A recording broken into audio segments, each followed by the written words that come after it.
When traffic spikes, one Docker swarm command is all you need to stay running. To scale a service, run Docker service scale, then your service name equals the number of replicas you want.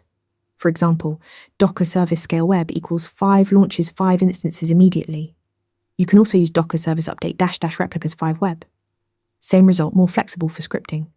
Both commands update the service's target replica count in the swarm. The real power is automatic distribution. Swarm Scheduler spreads replicas across every healthy node. You never pick which node gets which replica. With 3 nodes and 6 replicas, each gets 2. If a node fails, Swarm reschedules those replicas onto surviving nodes, keeping your count intact. For production, declare your replica count in a Docker Compose file. Under the deploy section, set replicas to your desired number. This keeps your target scale and version control alongside your application code. Then deploy with Docker Stack Deploy, and Swarm continuously reconciles the running state to match your declared configuration.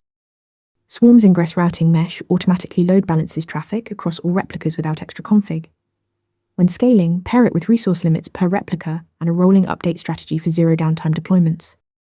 Scale with Docker Service Scale or deploy.replicas. Trust Swarm to distribute and load balance. That's the complete answer for any interview. Want to get better at answering questions like this? With Interview Mentor, you practice real interview questions out loud. You get personalized feedback and a grade on every answer, and you can track your improvement over time.